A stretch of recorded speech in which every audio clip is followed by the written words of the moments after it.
Assalamualaikum warahmatullahi wabarakatuh. Hai, apa kabar semuanya? Kita berjumpa kembali dalam kegiatan belajar dengan Neneng Kurniati Channel.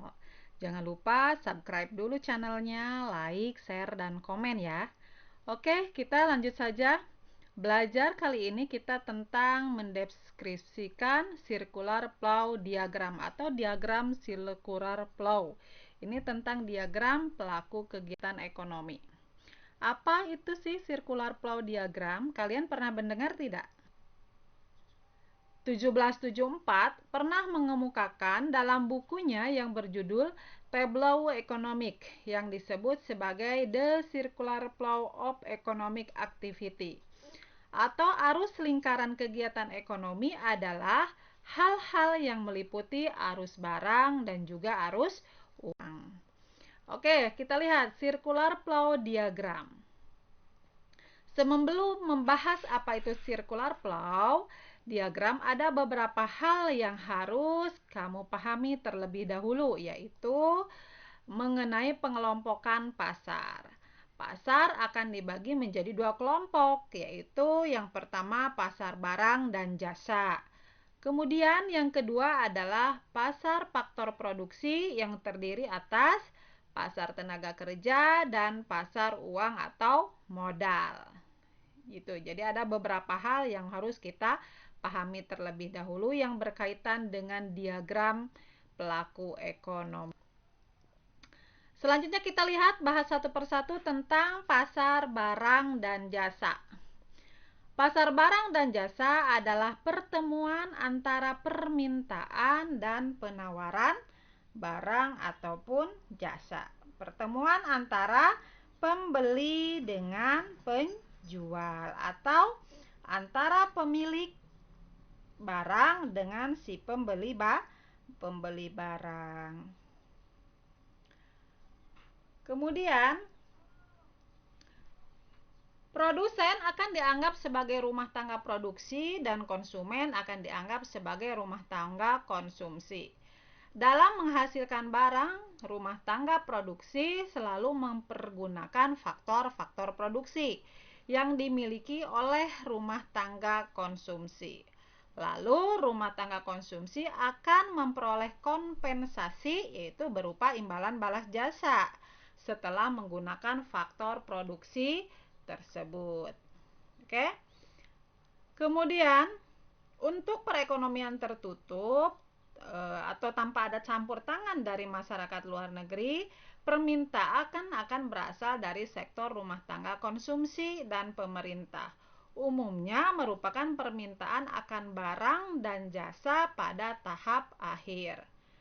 Penawaran barang dan jasa akan berasal dari sektor perusahaan, di mana perekonomian yang modern ini yang memiliki spesialisasi tersendiri, tidak semuanya sama. Itu pasar barang dan jasa. Kemudian kita lihat pasar faktor produksi. Kita lihat, pasar ini akan terdiri dari pasar tenaga kerja dan juga pasar modal. Kita bahas satu-satu apa itu pasar tenaga kerja.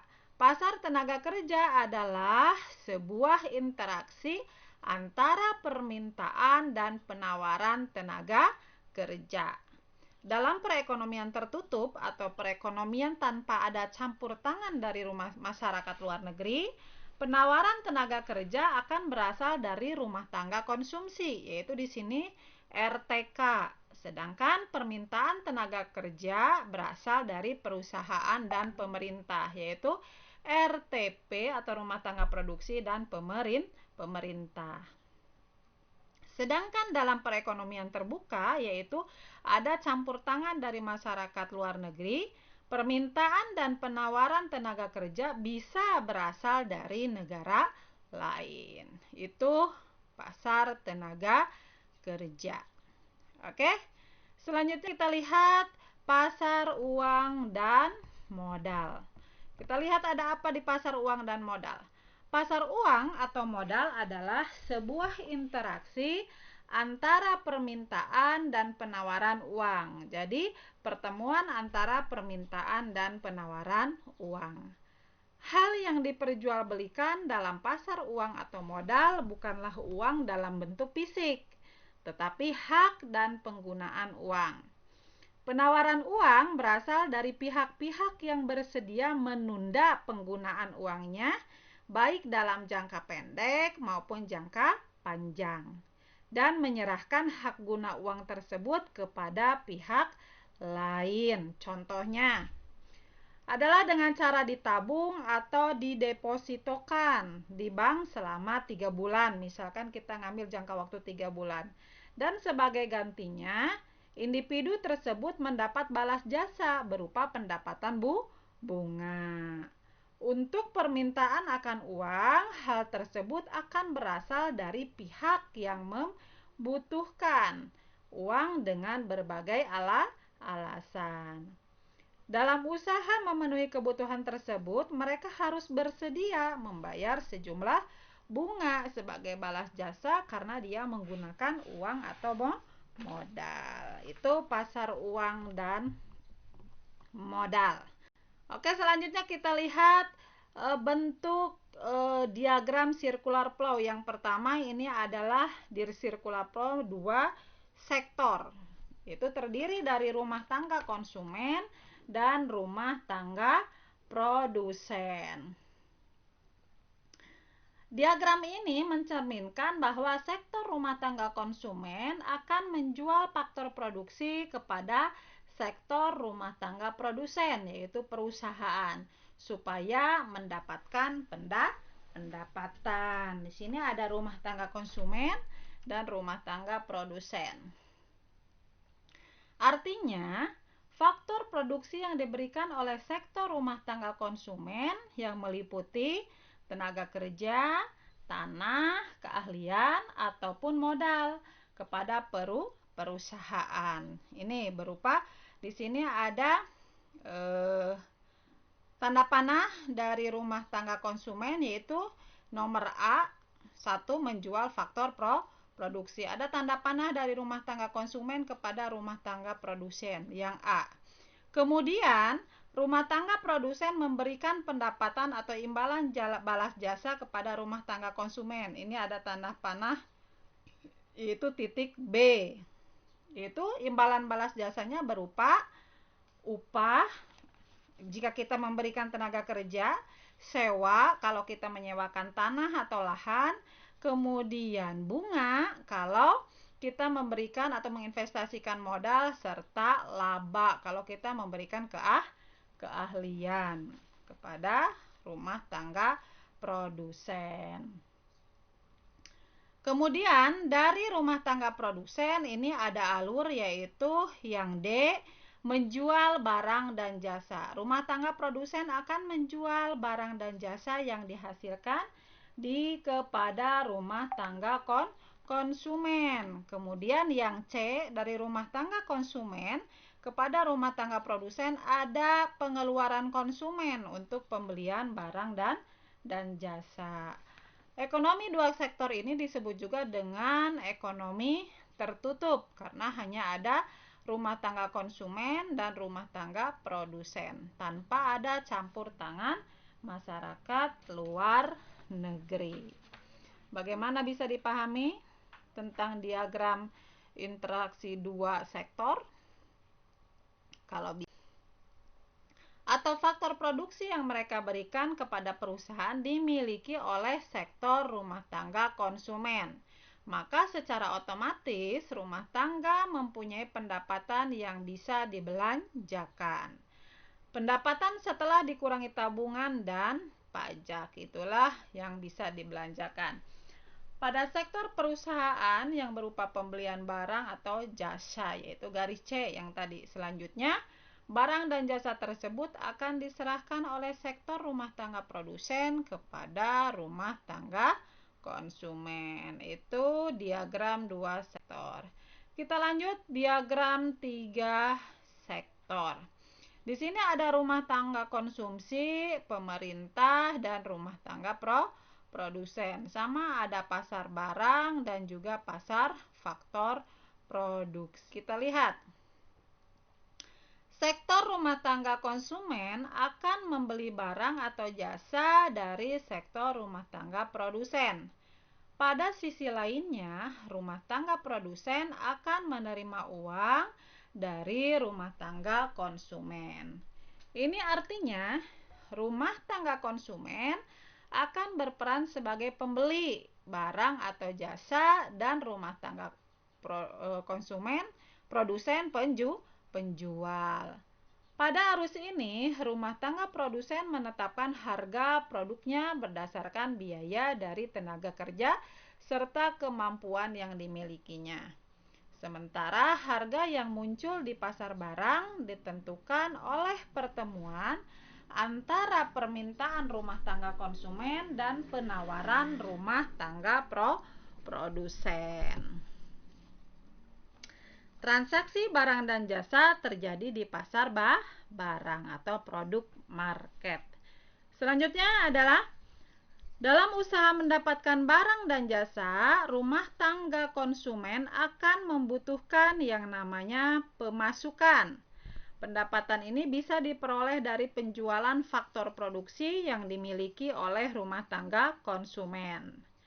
Sektor rumah tangga konsumen menawarkan faktor produksi kepada sektor rumah tangga produsen.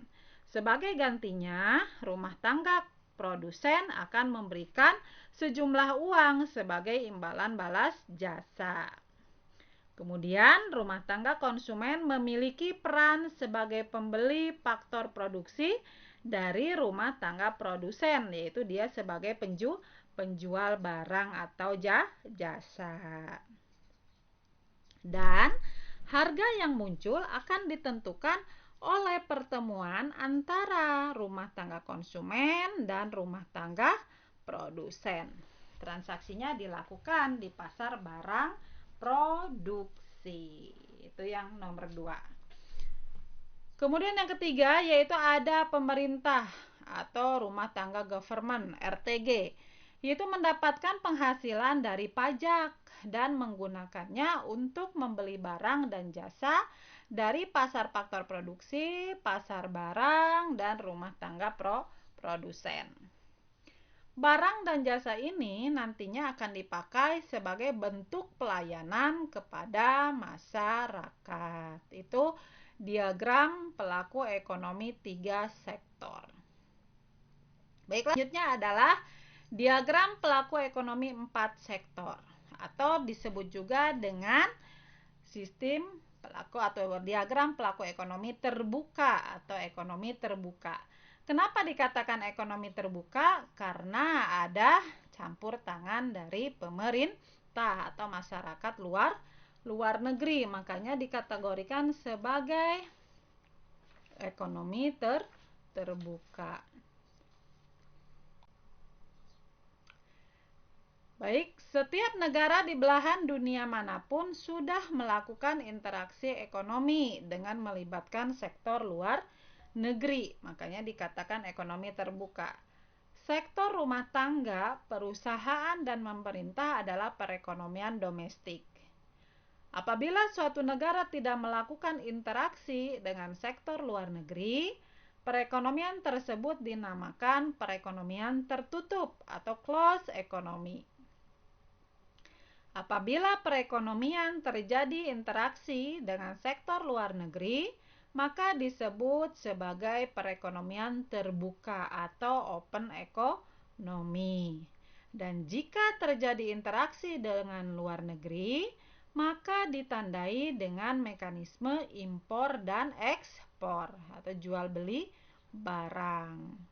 Ekspor itu sendiri merupakan aliran pendapatan dari perekonomian luar negeri ke perekonomian domestik atau dalam negeri. Sedangkan impor merupakan aliran pengeluaran dari perekonomian domestik ke perekonomian luar negeri. Itu diagram ekonomi 4 sektor. Bagaimana bisa membedakannya antara diagram ekonomi 2 sektor, 3 sektor, dan 4 sektor? Bisa dipahami? Setelah kita lanjutkan, apa itu manfaat diagram interaksi pelaku ekonomi bagi pemerintah? Pasti ada manfaatnya. Kita lihat yang pertama, yaitu menganalisis aliran uang dan barang dalam kegiatan ekonomi nasional. Hal ini bertujuan agar kebijakan yang hendak ditempuh pemerintah dalam menjaga stabilitas ekonomi nasional mudah dikendalikan. Kemudian yang kedua yaitu mengawasi dan mengatur keseimbangan kebutuhan akan barang dalam negeri dengan arus barang dan uang dari luar negeri. Selanjutnya yang ketiga yaitu menentukan pola pembangunan nasional. Jadi bentuk pembangunannya mau seperti apa. Kemudian yang keempat, mengetahui perhitungan dan distribusi pendapatan dan produk nasional serta perhitungan pendapatan nasional dan RAPBN termasuk kebijakan-kebijakannya. Kemudian yang kelima, mengetahui gambaran tentang arus investasi dan dana pembangunan dari dalam atau luar negeri. Yang keenam, yaitu manfaatnya untuk mengawasi devisa negara terhadap neraca pembayaran luar negeri.